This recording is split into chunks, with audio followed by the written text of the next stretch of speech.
Hello there, wonderful human person, and welcome to attaQ. My name is Jakob. I'm your host, and we're having a look at attaQ's Lo-Fi processor. Now, this thing is pretty fat because it has so much on offer, almost anything you could want in a Lo-Fi processor. But it is a bit different than other apps of this type because it has a way of adding randomness to all of the parameters in the plugin. And to me, it's been more than just a processor because I've been using it as a little mini synth. Check this out.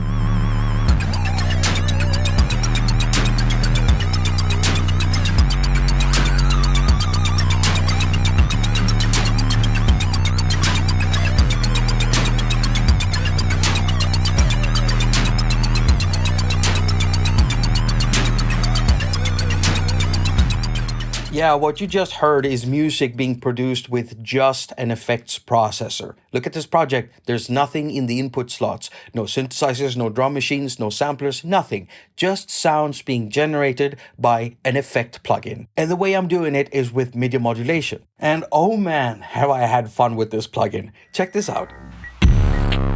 I'm gonna eat your face. Yum. Like cookies and cream. Yum.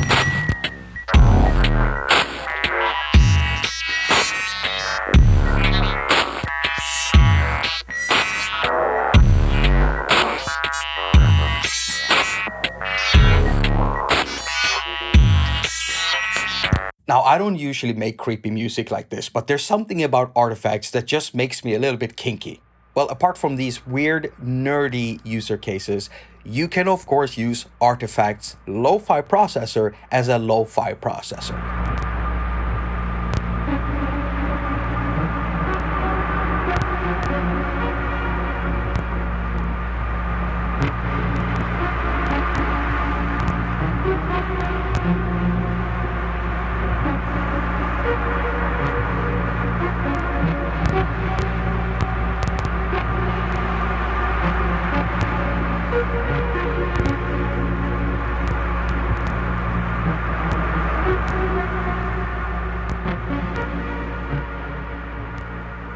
Me and Kai Aras are friends, very good friends. We've become very close over the years, and we've also co-developed Agonizer. We've been continuously working together when it comes to development, testing, and sometimes he's paid me to make entire preset libraries for some of his apps. In the case of attaQ's Lo-Fi processor, I've been testing it for several months, and I have also provided him with, I think, 9 or 10 presets, which are all mixed up with Kai's own presets in the list too. Furthermore, Kai has never paid me to make a video. I always make my videos because I want to make them. Alright, so if we section up the attaQ's interface, input over here, output over here, noise, drive, digital, and tape. And then at the bottom here, we've got something called liveliness. And this one is very interesting because it gives you a way of randomizing parameters inside each of the sections. So if we pull this up, it will randomize controls for drive, and if we pull this one up, it will randomize controls for tape.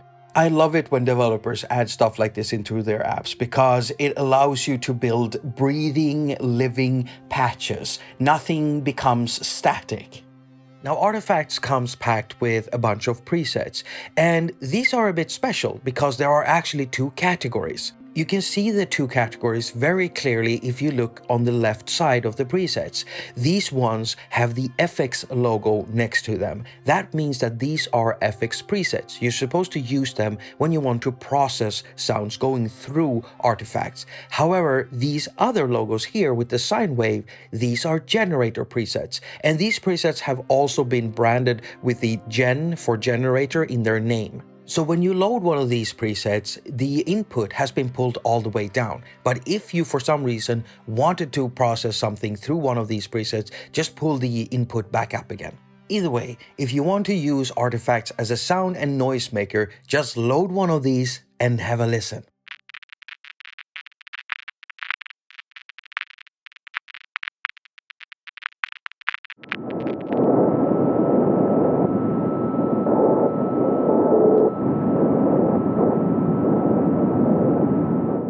Now, if you wanted to control artifacts with an external MIDI controller, then there is an internal MIDI learn system. You turn it on by pressing this button here with CC on it. And as soon as you do that, you can see that these knobs are now waiting for input. So to learn a controller, just tap one of the controls and then twist a control on your hardware MIDI controller. And there you go. And let me just add that you don't have to use the internal system. Most hosts will have their own internal MIDI learn system for stuff like this. Inside AUM, you can find it by just going up here inside the plugin window, and well, here you have the parameters. Furthermore, if you're ever wondering what a control is and what it does, you can always activate the help mode by pressing this button up here with the question mark.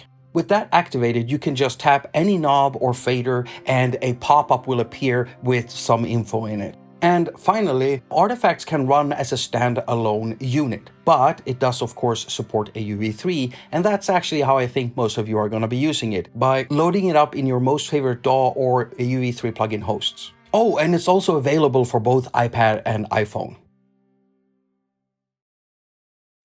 So let's zoom into the different sections here. We start with input, where we have a low cut and high cut filter. Now these are high pass and low pass filters, of course, but then in the middle here we have something called peak, and this is a peak filter, and you can see that it goes from -1 to +1. It will actually move the peak higher or lower in the frequency range. Lastly, we have an input volume control.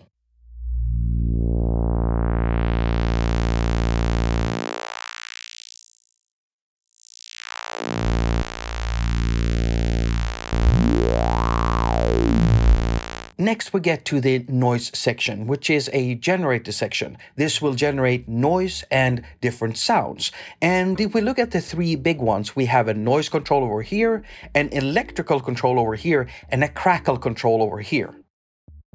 It actually works like a sidechain compressor for the noise section. So it listens to the incoming audio, and depending on how high you've got the ducking turned up, it will basically duck the noise section.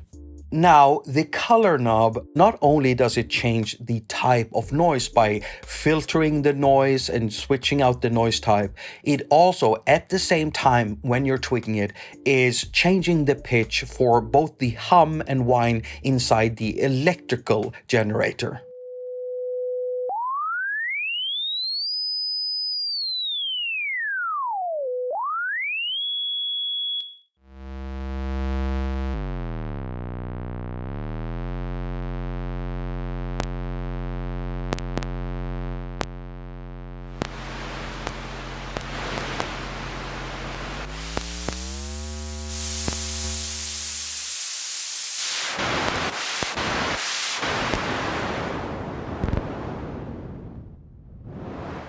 And let me tell you, the color knob alone is what made me start using artifacts as a mini synth. So in the music you heard in the beginning, I'm actually modulating the color knob a lot in all of those patches.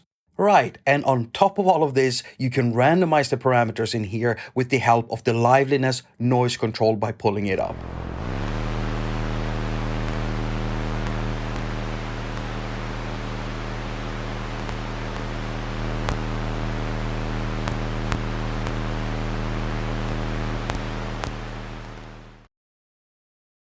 So let's zoom in on the drive section. Now, you won't hear anything from the drive section until you actually pull it up, which engages the drive algorithm. And when it comes to algorithms, you have three different types of algorithms to choose from: A, B, and C. And my personal favorite is B, because it dips around the middle somewhere and it enhances bass in a very nice way. Now, on top of that, you have a tone control, and it will also behave and sound differently depending on which of the algorithms you're using. And before I actually show you what this thing can sound like, a word of warning here. You might want to pull down on the main output volume fader, because it can get loud when you pull up on drive.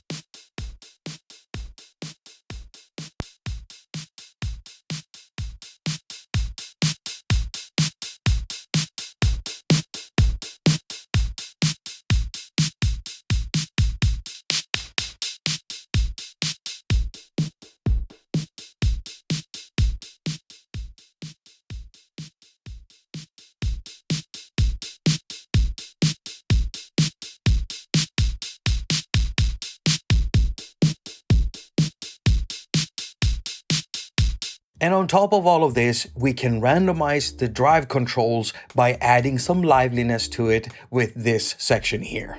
Let's move over to the digital section. Now, you can't make a lo-fi processor without having some type of bit crusher in there, and that's exactly what the digital section is all about. So this knob controls the reduction of sample rate, and this one controls the reduction of bit depth. Now, those two effects are pretty standard. However, the glitch one isn't. This one will actually make your stuff completely glitch out. So there's nothing I like more than to glitch out vocals and bit crush them, because they make stuff sound like they used to do in games back in the day. Like low resolution voices. Start your engines. Game over. All your bass are belong to us. And I love the glitching feature. If I pull this up with this bit crushing, we get this really messed up audio stream that can go haywire at any point and mix them together, and you get some really nice glitchiness. And once again, we can add some randomization for all the parameters here with the help of the digital liveliness control. I love it so much. Next, we're moving on to the tape section, and this is one of my most favorite ones because it allows me to make anything that I produce and run through artifacts a bit weird, wonky, wobbly, well, kind of out of tune. I just love this stuff. So I'm very happy that I actually have two effects in here that allows me to do just that, wow and flutter. And you can control the rates of both effects with this knob here called rate.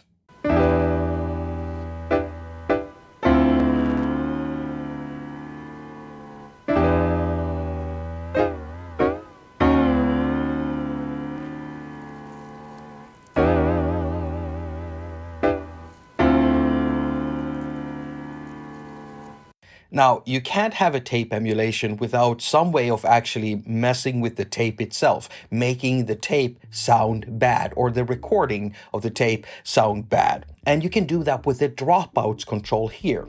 So it basically has two modes. In the middle, you can turn this mode completely off, but if you turn it counterclockwise, you get into wear and tear, and this will randomly make the audio kind of disappear, just get muted at times, but in a soft way. And then if you turn it clockwise, you can shift the bias. And this will mess with low frequencies and also make everything sound really shitty overall. Now, you also have a weird little Haas effect here, which will apply some stereo widening to what's going on in the tape section. It's called stereo, and yeah, you just turn it up and your sound gets wider.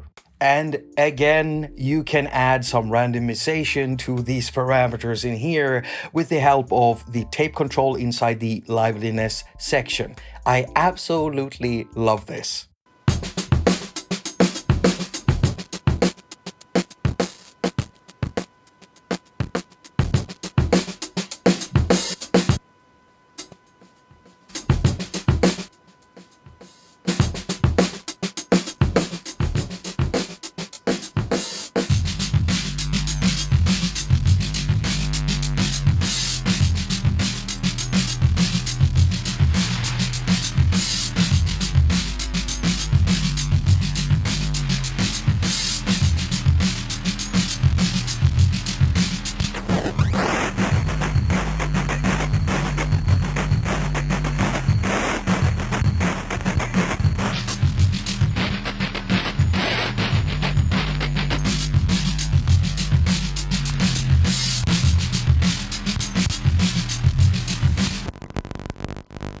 So if we zoom in on the last section here, which is the output section, we have the main volume output control over here. We've got a blend knob for mixing dry and wet affected signal.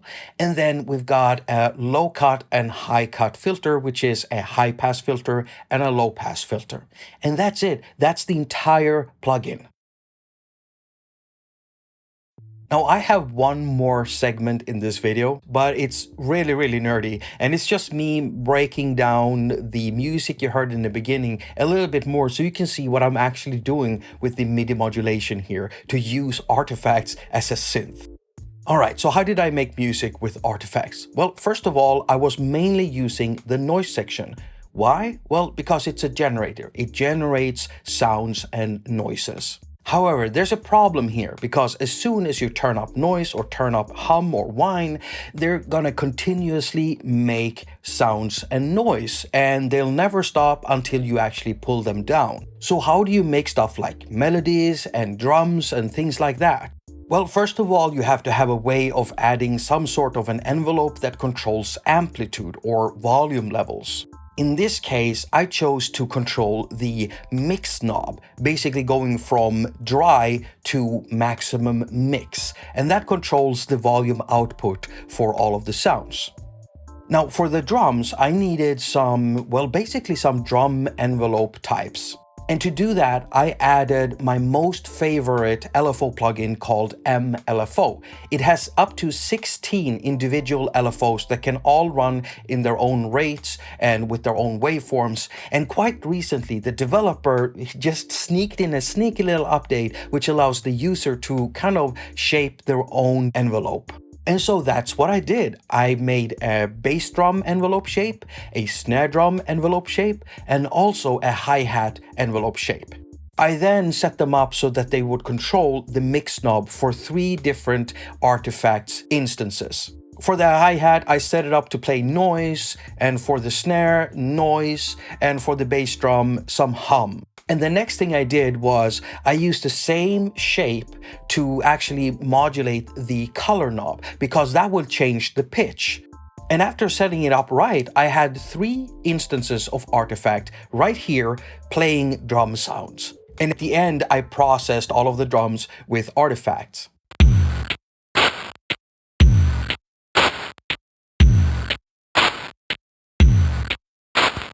Now, when it comes to the melodies and bass and stuff like that, I did the same type of thing I did with the drums. I was modulating the mix knob and I was modulating the color knob.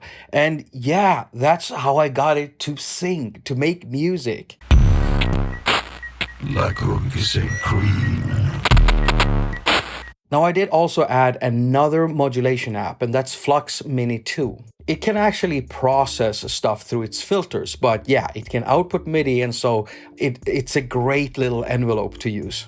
So if you look at this patch, what I'm doing here is modular synthesis, only I'm using MIDI and I'm not using CV or a matrix to set up my modulation. This is the same thing I would do inside synthesizers. In fact, I've done exactly these types of patches inside ButterSynth by Arto Varala.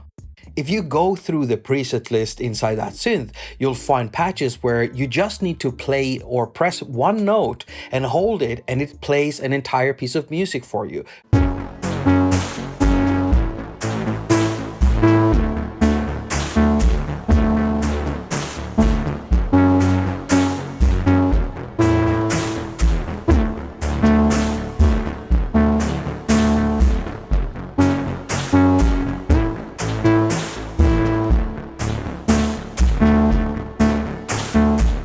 Well, in this case, we're not working with a synth, we're just working with an effect plugin, which has the ability of generating synth-like stuff. So even though it wasn't made for this stuff, you can still do it, which is why I'm doing it. I'm doing it because I can, because it's fun and challenging at the same time. I often use AUM as a modular synth because it's a modular mixer with a MIDI system tacked onto it.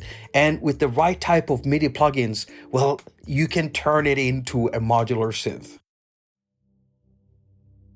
Well, as a lo-fi processor, I absolutely love it.